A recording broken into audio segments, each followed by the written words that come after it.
O Rogério que está aqui, porque tem muito assunto misturado com política e economia. Falamos a respeito já do precatório. Mais uma vez, Rogério, bom dia. Agora você é o entrevistado, então vamos conversar a respeito disso, né? Explica para o pessoal, que inclusive foi pedido para a gente aqui, que você explicasse o que significa precatório. Na sequência, eu vou trazer o Ciro de novo, porque ele explica também o que é precatório e fala ele, segundo a palavra dele, tá? Que esse é o maior roubo que o Brasil já teve, superando inclusive o Mensalão e o Petrolão juntos. Eu não sei, o Ciro é candidato a alguma coisa? Que eu saiba não, bom Não. dia a todos. Bom dia, né, Rogério? Eu acho que ele não é candidato, mas ele vem falando a respeito disso, inclusive várias vezes, já trouxe ele, inclusive, falando. Já trouxe ele aqui americano, inclusive, ele falou comigo ao vivo aqui no estúdio. Cara muito inteligente, mas ele é meio destemperado às vezes, né? Tem sua personalidade, né? A personalidade dele é forte. Vamos lá, eu vou te ajudando na medida para o pessoal entender. Quem não conhece, que sabe o que é precatório. Vou lá, então, processei o governo federal, no caso aqui. Uma ação indenizatória, tal, não sei o que, tal. O governo, depois de 7, 8 anos, a justiça disse que eu estou certo, que eu vou ter que receber. Agora o governo disse que não tem dinheiro. Aí vira precatório, é mais ou menos isso? Vira precatório, entra na lista de pagamento do governo, na verdade. Então, se você processou o governo ou se você, de repente, prestou um serviço para o governo federal e esse serviço deixou de ser pago por falta de verba, e ele vai ser emitido um título de precatório, um título de dívida.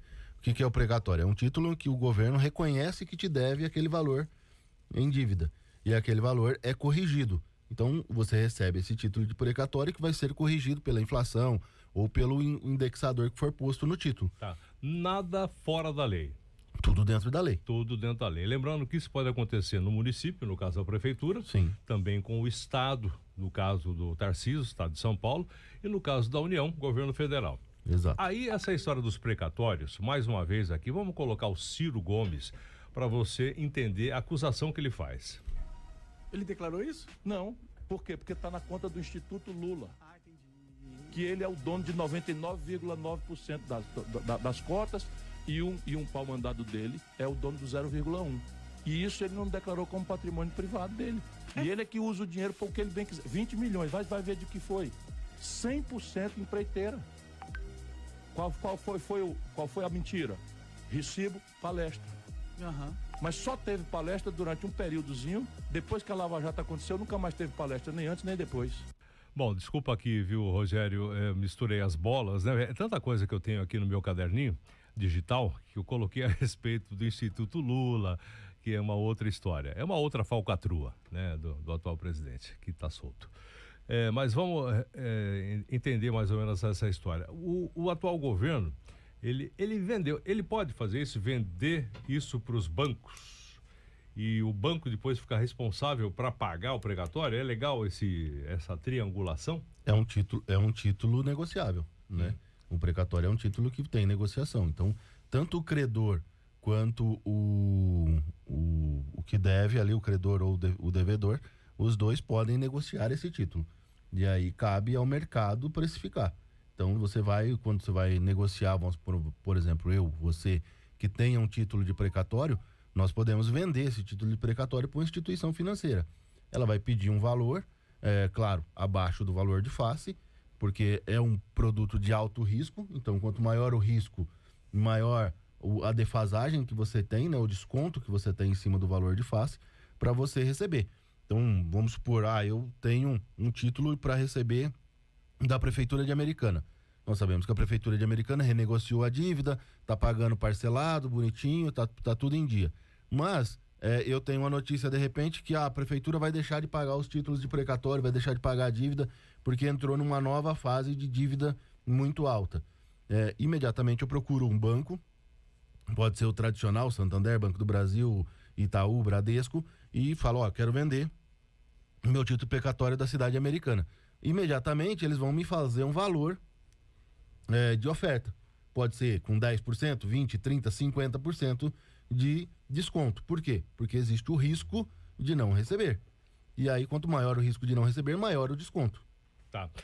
Agora, mudando de assunto completamente, já deu para falar tudo que tem que falar a respeito do precatório, tá entendido, tudo mais. Se é golpe ou não golpe, é a justiça que resolva depois. Não tem jeito de ser golpe. Mesmo no caso que o Ciro falou, que deu 50% de desconto no valor de face para os bancos, ou para 2 bancos, como ele disse, é o caso assim, o governo gastou quantos bilhões a mais do que arrecadou ano passado? Então, automaticamente a gente sabe que o governo não tem condições de pagar. E por isso o valor de desconto é tão alto. Tá. Então vamos mudar de assunto. Tá encerrada essa história de precatório, né? Então o pessoal que pediu para você explicar, tá mais do que explicado.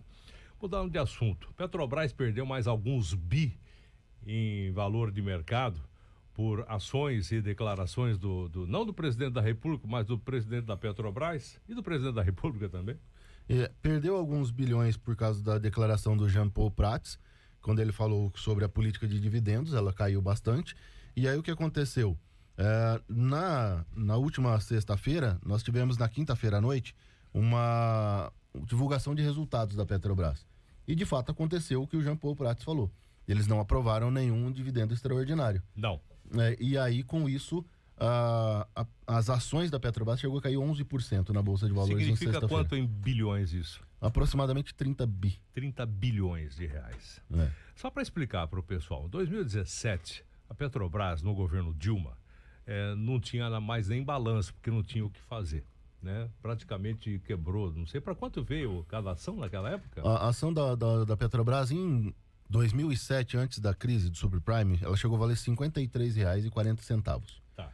Aí voltou depois da crise para os 50 aproximadamente, em 2009.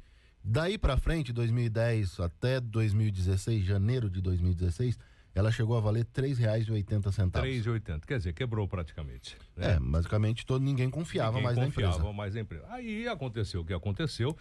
2022, ela teve aí um superávit, né?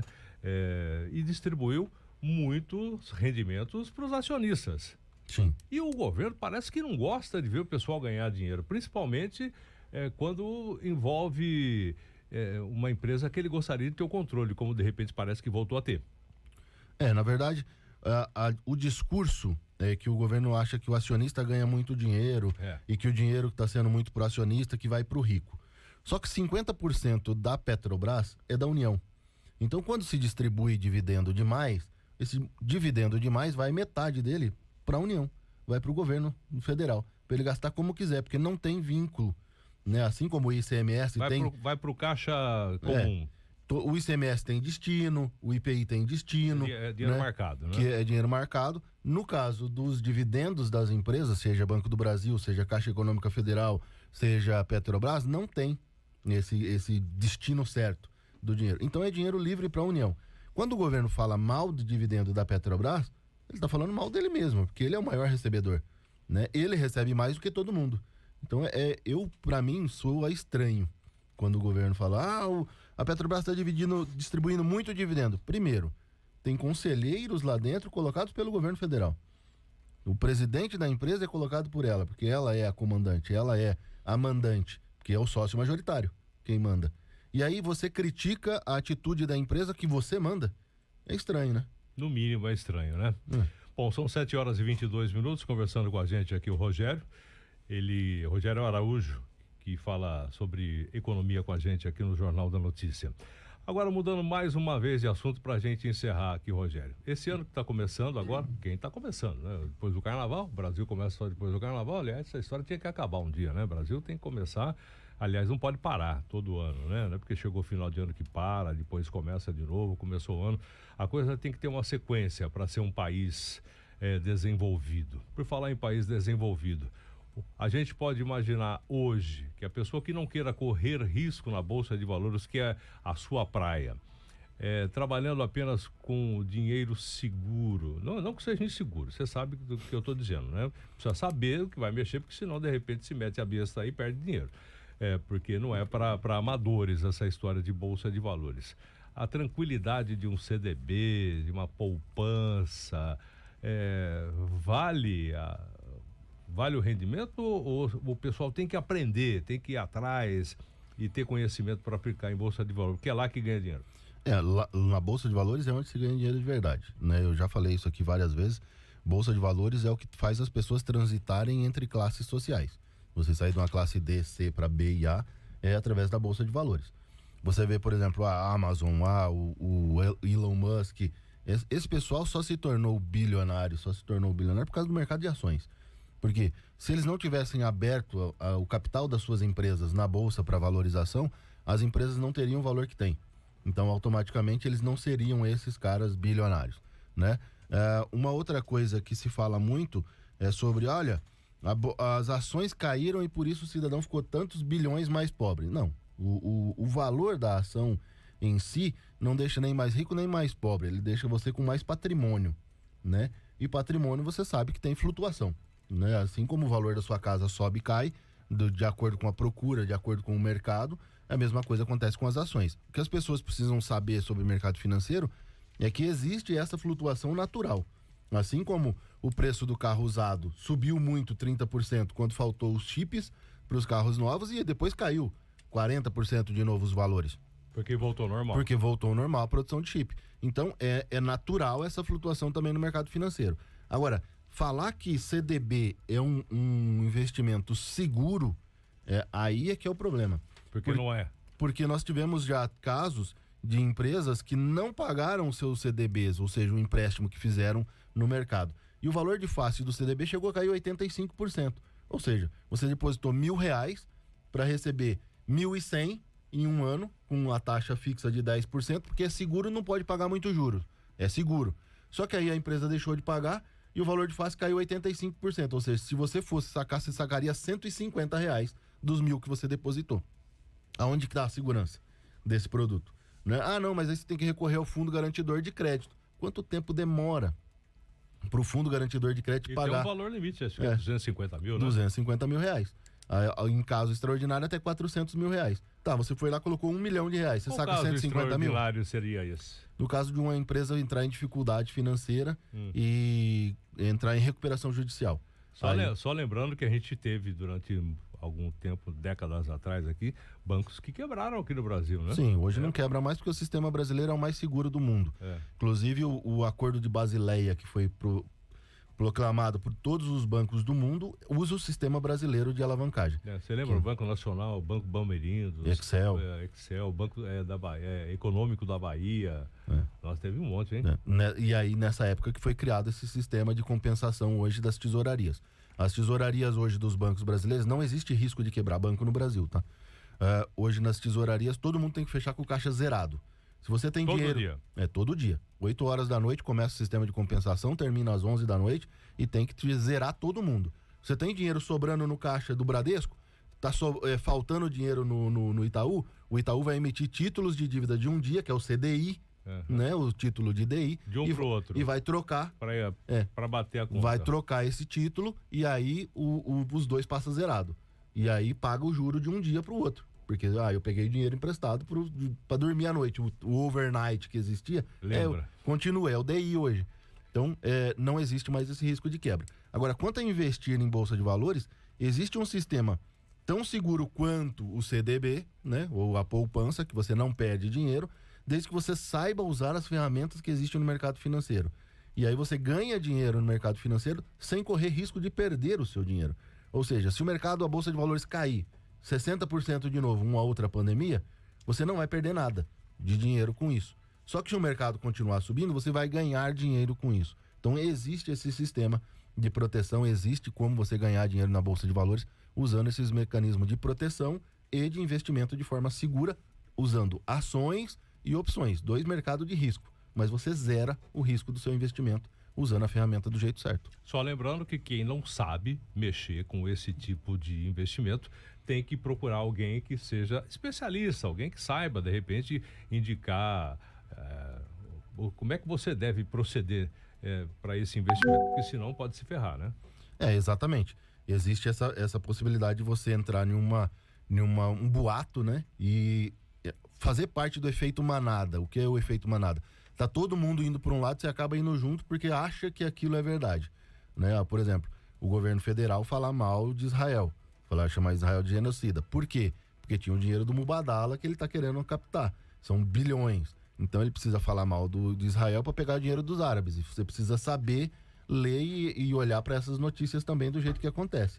Essas notícias são condições para você ter uma condição de investimento e uma visão de investimento muito mais interessante. Tá certo. Rogério, como sempre, foi um prazer. Você continua com a gente mais uns momentos ainda. A gente vai fazer o sorteio da revista logo mais para o pessoal que vai participar da segunda parte aqui da Voz do Ouvinte. O Chaves fez uma pergunta aqui no YouTube. Fica à vontade. Que ele falou assim, o litro da gasolina era R$10. Hoje é 4. R$10 eu nunca vi o litro da gasolina, né? Na época da greve dos caminhoneiros. Começa aí. Venderam ativos como gasoduto e refinarias, BR Distribuidora por 220 bilhões de dividendos em 2022. E os dividendos 220 bilhões em 2022. Pois é. O governo do Jair Bolsonaro junto com o Paulo Guedes, meu colega de faculdade, ele fez o seguinte, na verdade era desestatização. Então se vende distribuidoras, que distribuição refino no Brasil e no mundo não dá lucro, em lugar nenhum do mundo, uma refinaria dá lucro. Só que uma refinaria atrelada à extração de petróleo e distribuição, sim, porque aí você acaba custeando, né, o custo do refino. E a ideia do Paulo Guedes era desestatizar a empresa. Então vende alguns ativos e aí depois a ideia era dividir a empresa em mais de uma, né, para privatizar. Por exemplo, a BR Distribuidora, a BR Refino, a BR Extração de Petróleo, a BR Transporte. Então você teria 4, 5, até 6 empresas que seriam divididas a Petrobras em empresas privadas. Com isso, você tira essa politicagem, esse cabide de emprego das pessoas, né, na política, indicando pessoas para trabalhar na empresa. E essa era a ideia. Por isso esse dinheiro para colocar no mercado financeiro e por isso esses 220 bilhões foram distribuídos em 2022. Só lembrando que Petrobras, Eletrobras e outras Brás são cabides de emprego desse país que tem que acabar. Vai ser difícil agora. A Beta Furlan aqui, que já ganhou a revista, tá, Beta? Já separei a sua. Rogério, 50 mil para investir na Bolsa. Dá, sim. Na verdade, Bolsa de Valores, para investir num sistema seguro como esse que eu falei, a partir de R$1.000 já é possível. R$1.000 já vira, né? Rogério, obrigado pela participação. A gente volta a falar. Falei aqui na Rádio Notícia 88.